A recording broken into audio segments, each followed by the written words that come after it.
Hey everyone, I hope you're doing well. So something a little bit different here today. I want to talk about my first evil encounter or my encounter with darkness. For the 10, 12 years I've been working with individuals, I never experienced the darkness. I hear people talking about it, but it was never my direct experience. Pretty much like Dolores Cannon talks about, she never encountered any evil presence or entities, anything of that nature. So I wasn't quite sure if evil was really there or if it was just simply the mind creating all this darkness. That spirit itself isn't inherently dark. It's our thoughts, it's our not good enough beliefs, it's our opinions, it's our judgments that really create that darkness. But maybe there is another component that we need to look at. For I was working with this client, and I've worked with her in the past, but I never saw this before.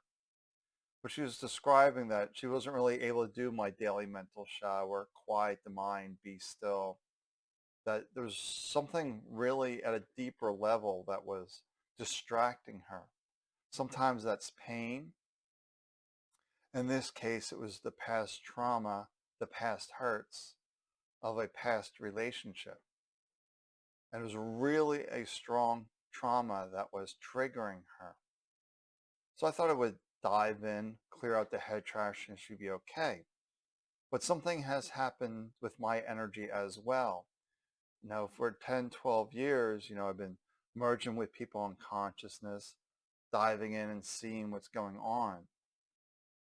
But lately, when I've been closing my eyes, really getting still, I can just feel the aliveness, the buzzing. As I dive deeper and deeper, I just feel the body dropping away. I'm just feeling this energy, this consciousness. But yet it also feels like I can direct it to focus. So it's a little unusual there. So anyway, back to the story. When I merged with her, and it was like, oh, what's here? What is this? I just felt this really, really heavy darkness. And I want to describe it as evil. It felt really evil and dark and sinister. I'm like, well, where is this coming from? It's not attached to her per se. It was swirled in her energy. So I was tuning in. It's like, oh, it's from an ex. But that ex has the attachment. All right, so I need to contain this darkness, get it away from her to get her into her sovereign space, just her energy with no energy swirling and attaching to it. So I was really bringing in lots and lots of light to contain this. I was even calling forth some angels to help me contain it, that I felt like I need a lot of energy to really contain this. I never felt such a dark, evil presence before, so strong.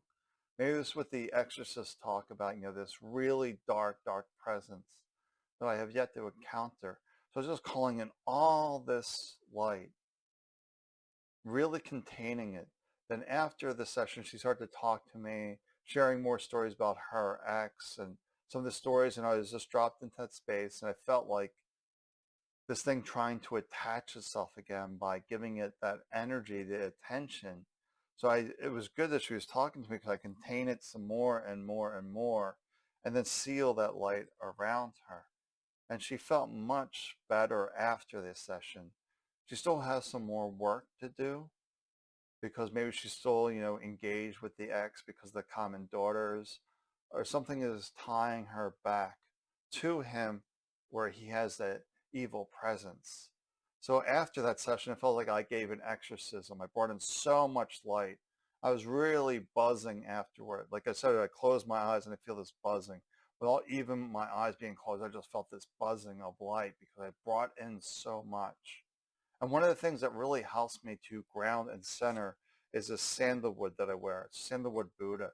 I've really never gave it much consideration before though. So typically when I was, after meditation or a session, I'll be buzzing a little bit, but I put on this. I usually wear it and it keeps me grounded. Well, this was having no effect to really get me back into the 3D, if you will. back into this physical plane.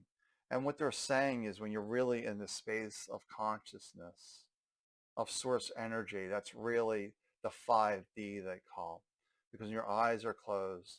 There is no external world, but you feel this aliveness within you, this stillness, and knowing that you can be any place because you are this energy. So you can astral travel here. This is basically what I did with my client. Let's see this situation. Let's see what's going on. Let's go to a past timeline. Take me there. Let's see what's going on. And I see the evil that is there hanging out. It's like, no, we don't want to hang out here. We want to banish you. So her ex definitely needs an exorcism to banish that energy. And I didn't know his background, but I was talking to her afterwards. It really felt like his upbringing was hanging out in a satanic cult or some really dark, heavy energy. And she was saying, no, his brother's the complete opposite. There's nothing there. And even him, she was describing as like a split personality. He can be really kind to really mean. So that's the attachment doing that. Not necessarily the head trash. Normally I would attribute that to head trash, the darkness within us. But no, this was an actual attachment, an entity that I'd never experienced that before. So when I dive in here and I travel back,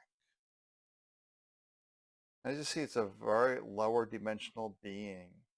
It's very tribal, very instinctual. Really loves the fear, loves to feed on that fear, the chaos. But it's definitely a lower level being. That there's all sorts of intelligence, if you will, that I'm feeling, from like these really low to these real high vibrational. They say we're in the 3D, like the third dimension. The fifth dimension is being in that space of just energy, of just consciousness. So I like to close my eyes to really tune in because the mind gets really distracted. Like I can see myself, I can see the camera, I can see the belongings. The mind wants to pull you all over the place. So I just like to come here and see what comes through. And I can see, you can travel these timelines and see what anything else wants to come through on this. So if you're trying to do my daily mental shower, you're really relaxing, you're trying your best to be quiet, and pain isn't distracting you. But there's something else. You just feel like something else is getting into your energy. This is probably where we need to talk, have a session, or for me to tune into you. Because when I did this post about this encounter last week, I had a lot of people messaging me, hey, can you check my energy? Is anything attached to me? It's like, no, I can't really merge with your consciousness. We really need to schedule a time.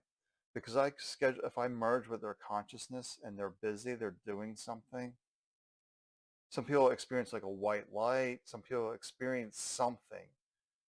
It could be like feeling blissed out or high. That was a new one. Somebody said when I was working with them, they just felt like they were smoking joints or taking ecstasy or something. Just felt like in bliss, this weird, really high elevated state, which is interesting. That's more about where this new energy has come.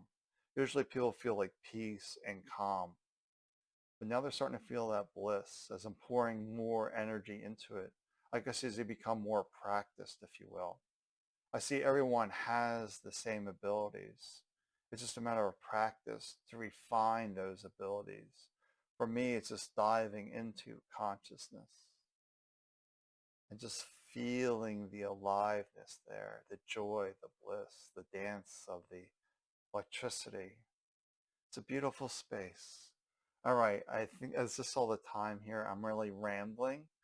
So I'll drop a link below for the Vibrant Soul Society. That's my group program.